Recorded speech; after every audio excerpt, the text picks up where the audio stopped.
Assalamualaikum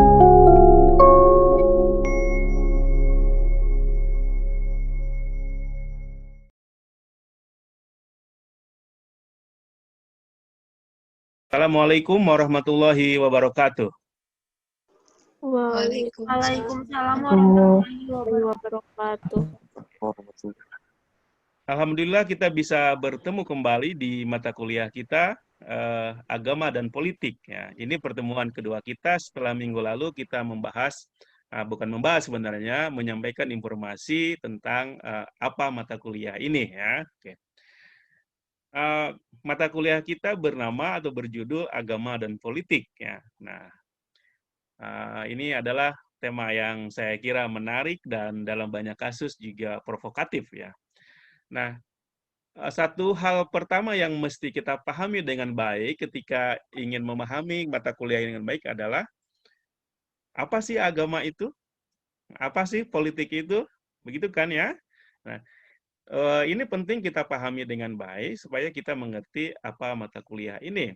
Karena mata kuliah berjudul agama dan politik, maka pengertian dasar atau dalam bahasa yang umum adalah definisi itu penting kita pahami dengan baik ya.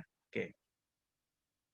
Karena itu di kesempatan ini saya akan membuka kuliah saya ini sekitar kurang lebih 20 menit tentang definisi atau pengertian dasar tentang agama dan politik supaya Anda semua bisa memiliki pemahaman yang mendasar untuk memahami mata kuliah ini.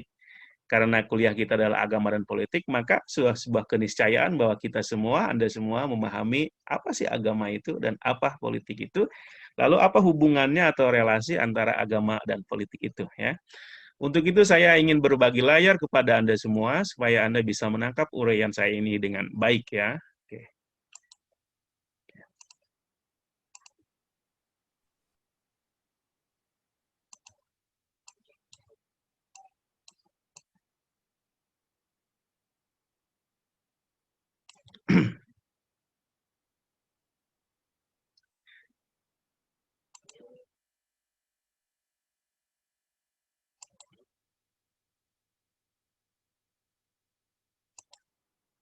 Oke, agama dan politik ini pertemuan minggu kedua kita.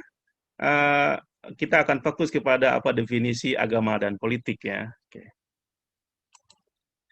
Anda bisa melihat perubahan layar saya? Bisa, Pak. Bisa ya, oke ya bagus ya. Oke. Nah, pertanyaan pertama yang ingin kita bahas adalah agama. Apa sih agama itu? Nah, dalam konteks ilmu sosial, sosiologi, kita pahami bahwa agama itu merupakan cultural universal. Artinya sesuatu yang universal yang ada di semua budaya. Ya, itu namanya cultural universal. Jadi suatu hal yang bersifat universal yang ada di semua budaya. Gitu ya. Ini namanya cultural universal. Nah, agama itu ada sejak manusia itu ada. Nah, kalau kita percaya bahwa Adam itu adalah manusia pertama, maka sejak Nabi Adam itu pula agama sudah ada dalam kehidupan manusia ya. Oke. Agama itu disebut cultural universal karena memang di situ berisi atau melibatkan pencarian, pemahaman dan penjelasan manusia akan makna hidup. Nah, sejak manusia ada itu, sejak kalau kita percaya dengan Nabi Adam sebagai manusia pertama, maka sejak itu pula lah manusia berjuang, berupaya untuk mencari apa makna hidup mereka di dunia ini. Nah, mereka berupaya mencari kemudian apa makna hidup mereka, kemudian memahaminya dan menjelaskannya kepada diri sendiri dan orang lain. Nah, ini pencarian tentang makna hidup inilah merupakan makna dasar apa itu agama ya, karena itu melibatkan terjadi di semua masyarakat ya. Nah, pada saat yang sama juga agama menjadi disebut culture universal karena agama juga selain tadi yang positif tadi, agama juga dalam banyak kasus menjadi semacam pemicu terjadinya konflik masyarakat ya. Dalam sejarah misalnya kita dari dulu sampai sekarang ya, kita juga masih melihat bahwa terjadi sengketa-sengketa bahkan war, perang dan pembunuhan karena faktor-faktor agama ya. Nah, di sini kita akan berdebat agamanya atau orangnya ya. Tapi yang fakta adalah agama juga memiliki peranan penting bagi kebaikan manusia, tapi juga bisa menjadi pemicu bagi konflik di antara manusia. Nah, karena itulah melihat begitu esensialnya dan begitu pentingnya agama dalam kehidupan manusia sejak awal sampai sekarang, maka ahli sosiologi mengkajinya dengan serius, yaitu dengan melahirkan apa yang disebut dengan sosiologi agama atau sociology of religion, ya. Merupakan sociology of religion merupakan salah satu cabang dari sosiologi. Nah, Anda mungkin sudah belajar di semester berapa tentang sosiologi agama ya dengan dosen yang lain. Tapi di mata kuliah kita ini, kita tidak akan fokus kepada sosiologi agama, tapi mungkin hanya sebagian saja, tapi mata kuliah ini persentuhan antara sosiologi agama dan sosiologi politik. Nah, mungkin dua-duanya Anda pernah belajar. Nah, mata kuliah ini, agama dan politik merupakan ada sentuhan nanti, ada perpaduan pertemuan antara sosiologi agama dan sosiologi politik ya. Oke. Oke. Kalau demikian, apa sih definisi agama itu? Nah, yang menarik adalah kalau kita melihat karya-karya para ahli ilmu sosial, khususnya ilmu sosial, kita akan mendapati banyak definisi tentang agama, ya. Oke, baik itu dalam teks-teks sumber-sumber berbahasa Inggris atau berbahasa asing, atau dalam bahasa Indonesia. Kalau Anda misalnya membuka sumber-sumber berbahasa Indonesia, akan dapatkan setiap buku punya definisi yang berbeda tentang agama, ya. Dengan demikian, definisi agama itu diperdebatkan, ya. Dalam bahasa Inggris disebut religion is a contested concept. Nah, agama itu merupakan konsep yang contested, yang diperdebatkan, dipersoalkan, karena memang setiap orang, para ahli misalnya punya definisi yang berbeda tentang itu, ya. Sehingga tidak didapati adanya kesepakatan mengenai definisinya.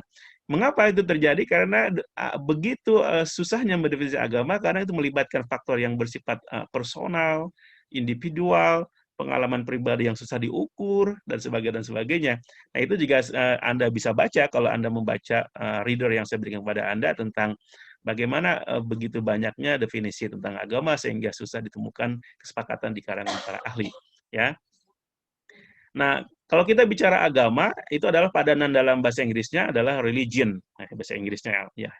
Kemudian dalam bahasa Indonesia agama. Nah, kata agama sendiri dalam bahasa Indonesia itu diduga berasal dari bahasa Sanskerta, agama gitu kan. Kemudian juga ada ugama, anti, misalkan gama kacau, jadi dianggap sebagai anti kacau seperti yang sering Anda dengar. Nah, karena begitu banyaknya definisi tentang agama dan tidak ditemukan yang kesepakatan di kalangan para ahli, maka Patrick McNamara bilang begini, try to define religion and you invite an argument. Cobalah Anda definisikan agama, dan niscaya Anda akan mengundang perdebatan. Maksudnya apa? Definisi yang Anda buat itu pasti tidak akan disepakati orang lain. Begitu jika definisi orang lain tidak akan disepakati. Karena itu ketika Anda mencoba untuk mendefinisikan agama, maka niscaya Anda akan mendapatkan kritikan atau sanggahan atau debat dari ahli-ahli lainnya. Dan ini menunjukkan bahwa tidak adanya definisi yang definitif tentang agama, ya. Oke. Meskipun demikian, dalam konteks kuliah kita kali ini, saya ingin menjelaskan kepada Anda definisi agama dalam perspektif sosiologis.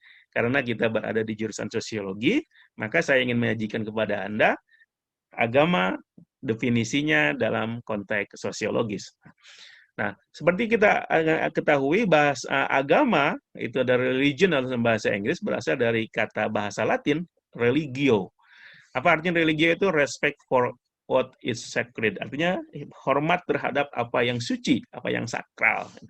Nah, tapi juga kata religion dalam bahasa itu juga berasal dari kata verb atau kata kerja religare.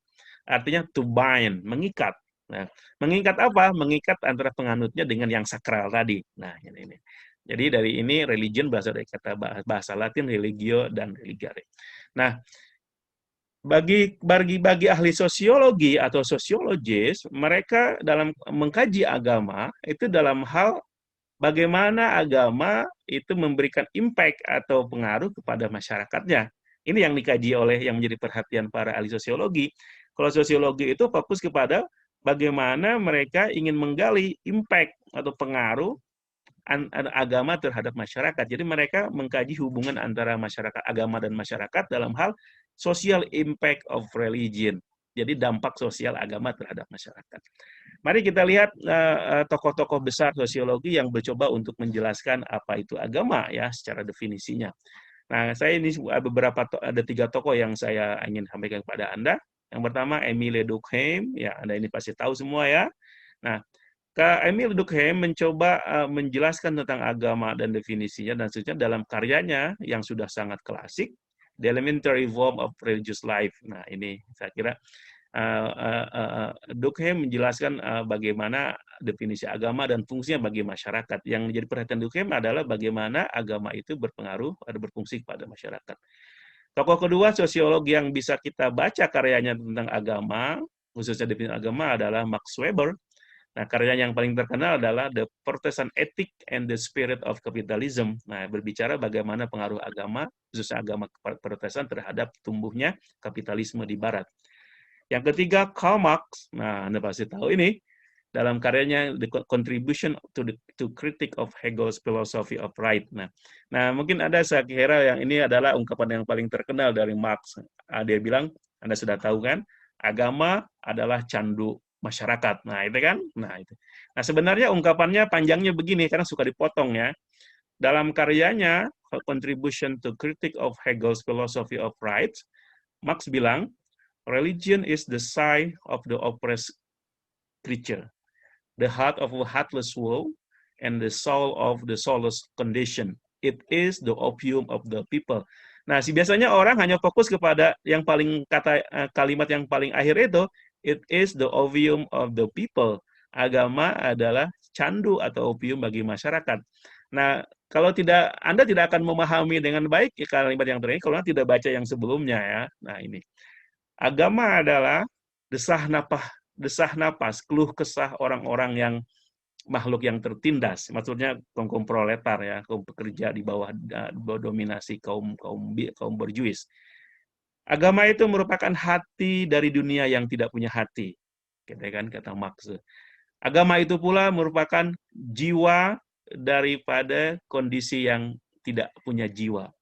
Agama merupakan opium atau candu bagi masyarakat. Nah, kalau Anda yang memahami dengan baik kata istilah agama candu bagi masyarakat, Anda harus memahami rangkaian sebelumnya supaya Anda tidak gagal paham ya. Oke. Nah, saya ingin fokus kepada definisi yang disampaikan oleh Durkheim ya dalam bukunya The Elementary Form of Religious Life. Nah, dalam pandangan Durkheim, religion adalah things that surface the limits of our knowledge. Jadi agama itu segala hal yang melewati menembus batas-batas pengetahuan kita. Nah, maksudnya pengetahuan yang empirik ya. Kita kan tahu ya yang baik yang nyata. Nah, dalam pandangan Durkheim, apapun yang melewati pandangan kita yang empirik, informasi tentang yang empirik itu disebut adalah berkaitan dengan agama. Atau dengan lebih lanjutnya dia bilang, agama adalah kesatuan sistem kepercayaan dan praktek yang berkaitan dengan yang suci. Nah, ada kata di situ kesatuan sistem. Jadi ada sistem kepercayaan dan praktek, ada percaya, belief dan praktek. Nah, di situ bisa ada ritual dan sebagainya, ibadah dan sebagainya yang berkaitan dengan yang suci, yang dianggap sebagai yang luar biasa.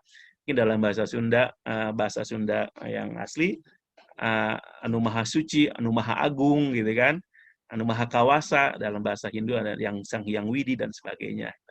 Nah, dalam bahasa the sacred, yang suci, yang berisi perintah dan larangan, dan semuanya menyatukan penganutnya dalam suatu komunitas moral. Nah, ini adalah definisi agama menurut Durkheim. Ya. Tentu saja ini definisi secara sosiologis karena kita ingin fokus kepada pengertian secara sosiologis.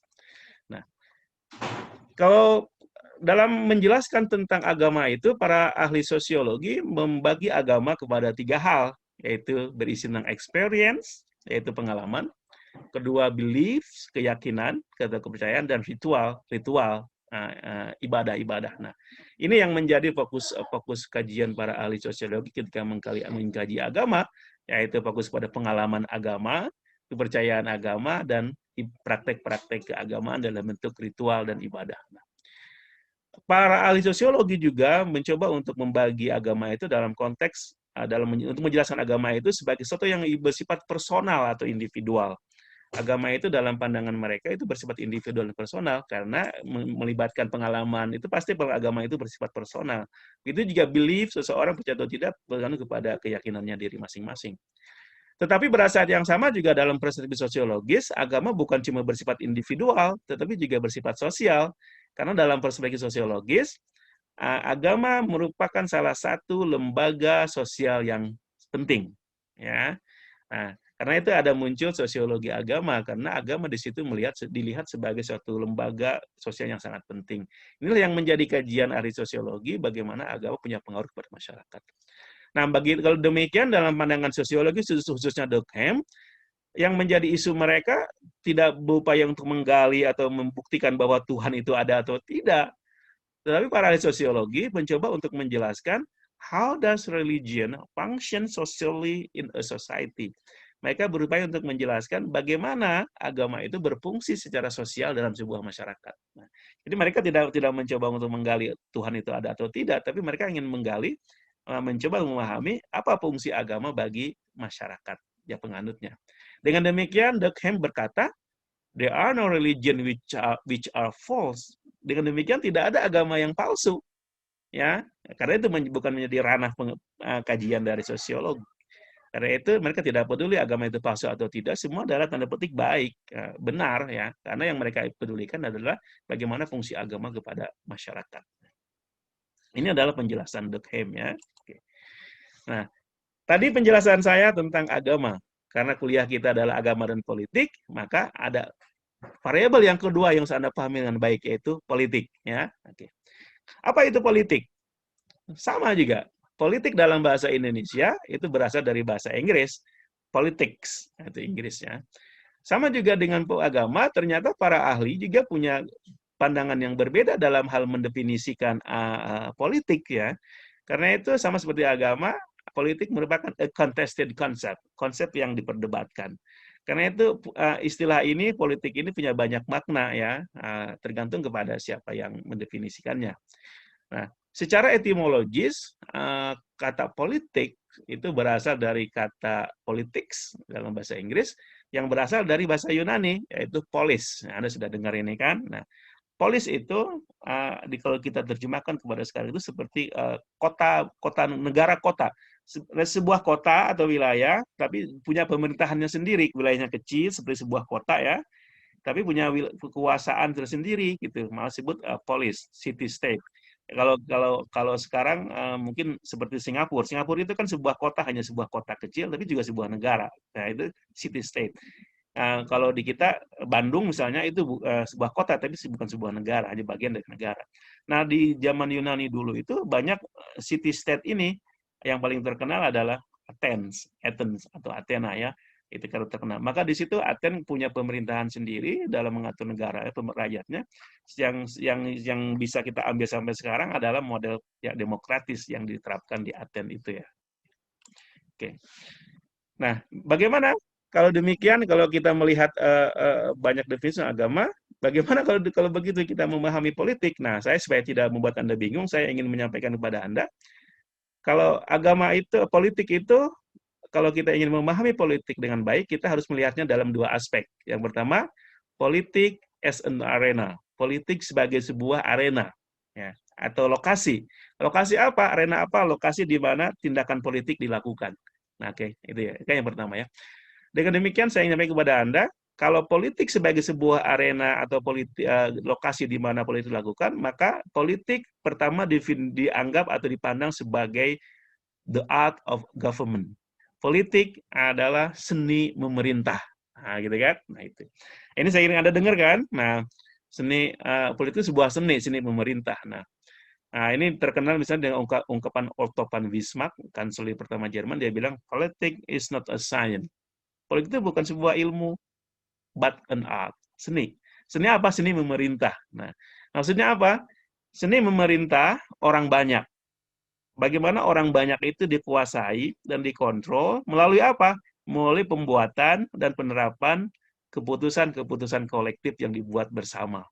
Nah, bagaimana untuk mengontrol masyarakat itu dan bagaimana pula membuat keputusan itu merupakan sebuah seni. Nah, itu bagian para politisi, ya, seperti itu. Jadi dalam konteks ini, di mana lokasi politik dilakukan yaitu pemerintahan, maka politik merupakan seni memerintah. Dengan demikian, ada definisi yang kedua, politik as a public affairs. Artinya, politik merupakan urusan publik. Karena yang diurus adalah masyarakat banyak, melalui keputusan bersama, maka politik itu dipahami sebagai urusan publik atau kepentingan orang banyak. Nah, ini terkenal nih, ungkapan Aristoteles ya. Aristoteles bilang, man is by nature a political animal. Gitu kan?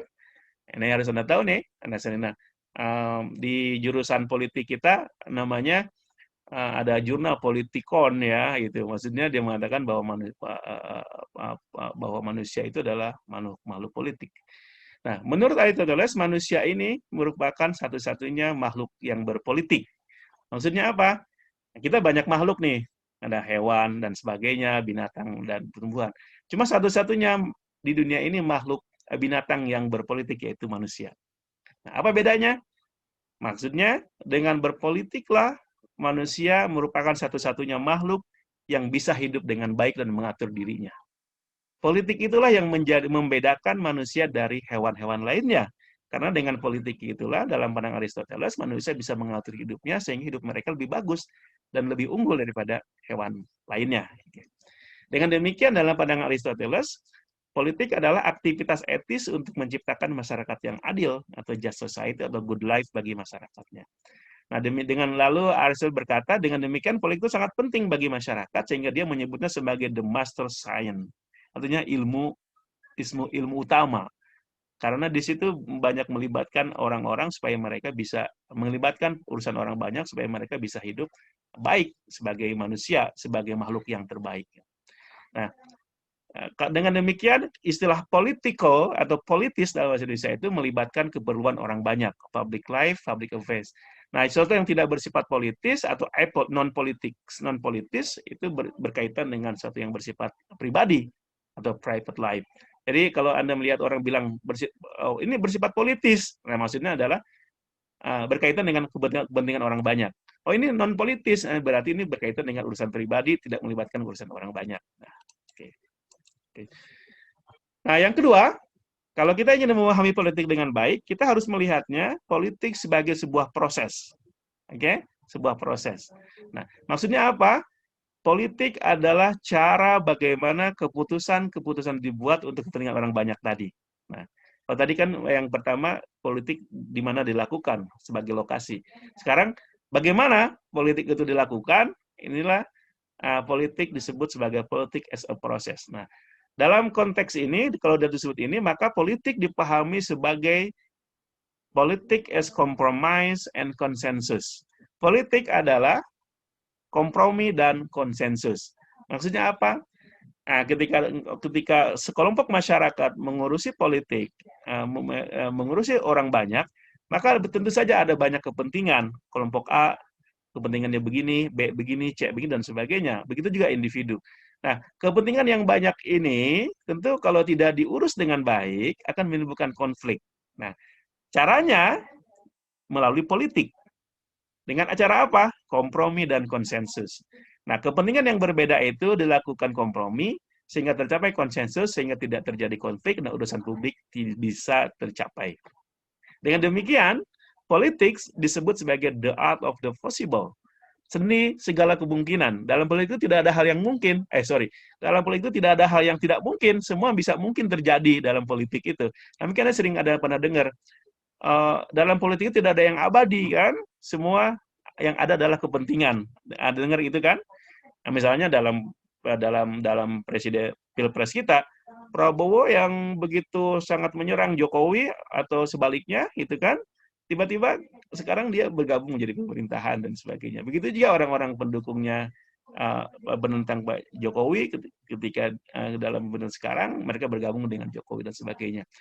Sebuah partai yang asalnya mungkin bertolak belakang sekarang dalam sebuah pilkada misalnya bisa menjadi bergabung, bersatu, berkoalisi. Karena dalam politik tidak ada yang abadi kecuali kepentingan itu ya. Nah, dengan demikian politik dalam konteks ini dipahami sebagai sarana menyelesaikan konflik melalui kompromi, melalui rekonsiliasi, melalui negosiasi, bukan melalui kekuatan dan paksaan. Nah, inilah bedanya politik dengan politik yang tidak berpolitik dalam dunia demokrasi misalnya. Dalam pemerintahan yang monarki misalnya, masalah diselesaikan secara paksaan dan kekuasaan, tidak ada melalui kompromi dan negosiasi. Ya. Itu yang membedakan yang berpolitik dan tidak berpolitik. Nah, ini ada definisi panjang dari Banner Creek, saya tidak usah saya bacakan, tapi intinya apa yang saya barusan jelaskan kepada Anda. Oke. Nah, yang selanjutnya, yang keempat, dari perspektif politik sebagai sebuah proses, politik juga dianggap sebagai a power. Politik as power, politik sebagai kekuasaan. Nah, saya kira ini definisi yang paling sering Anda dengar juga kan? Ini adalah definisi yang paling luas dan paling radikal, karena dianggap politik ada di semua aktivitas kita sebagai manusia dan ada di setiap sudut kehidupan manusia. Jadi apapun kegiatan kita sebagai manusia itu bersifat politik, karena melibatkan power kekuasaan. Oke. Nah, politik is the heart of all collective society, or collective social activity, formal or informal, public and private, in all human groups, institution and societies. Jadi politik dalam pengertian sebagai power ini, kekuasaan ini, politik ada dalam semua, berposisi sebagai jantung semua kegiatan sosial kita sebagai manusia, baik kegiatan yang bersifat formal atau informal, publik atau pribadi, ada dalam semua kelompok manusia, lembaga, dan masyarakat. Jadi, apapun yang kita lakukan, itu bersifat politik. Karena itu adalah maknanya politik sebagai sebuah power. Ya. Oke. Misalnya ada dalam hubungan, jelas dalam partai politik, mengelola negara adalah politik. Tapi juga dalam kehidupan sehari-hari Anda tentu berpolitik, karena itu melibatkan strategi, power, dan sebagainya. Ya. Begitu juga mungkin ada relasi antara dosen dengan mahasiswa, tapi ada power relation di situ, ada relasi, ada kekuasaan, ada relasi kekuasaan antara Anda dengan dosen Anda, contoh yang paling kecil ya. Oke. Yang terakhir, politik sebagai sebuah proses bisa dipahami sebagai distribusi sumber daya, distribution of resources. Politik sebagai distribusi sumber daya. Ini juga makna yang paling luas juga ya. Kan begini. Dalam hal ini begitu juga politik itu pada intinya adalah power. Nah, power ya. Gini, dalam dunia ini kan manusia punya keinginan, baik individu atau kelompok punya keinginan tertentu. Tetapi yang namanya sumber daya itu kan terbatas. Sumber daya itu bisa bersifat alam, misalnya bumi dan sebagainya, air dan sebagainya itu terbatas. Atau yang non material seperti kekuasaan, legitimasi, karisma dan sebagainya itu sudah terbatas. Nah, karena terbatas inilah banyak pihak dan banyak kelompok berupaya memperebutkan sumber daya ini, ekonomi, politik dan sebagainya. Nah, melalui politiklah ya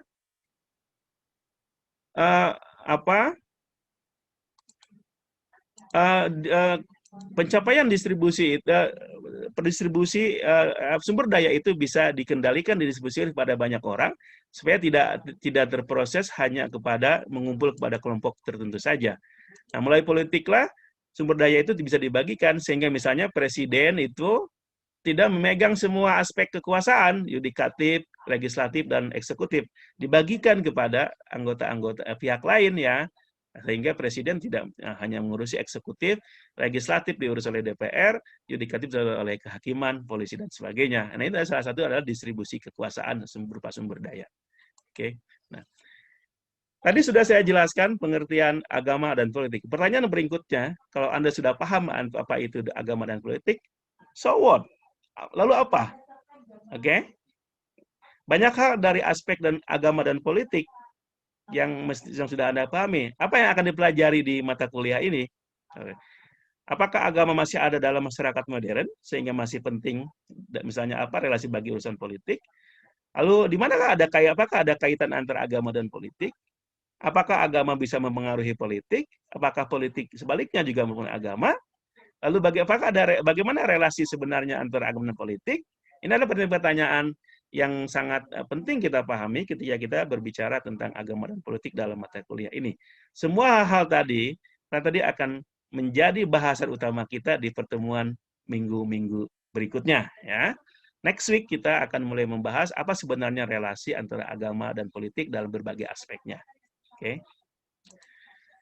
Uraian saya tadi berdasarkan dari referen yang berbeda dari buku yang saya berikan kepada Anda. Ini ada referensi semuanya dalam bahasa Inggris. Kalau Anda mau, Anda silakan baca ya. Oke. Terima kasih. Saya kira itu uraian saya tentang definisi agama dan politik. Mudah-mudahan Anda bisa menangkapnya dengan baik ya. Oke. Untuk selanjutnya kita akan memasuki sesi tanya jawab supaya Anda lebih paham topik ini. Terima kasih. Silakan yang ingin bertanya sampaikan kepada saya di sesi berikutnya.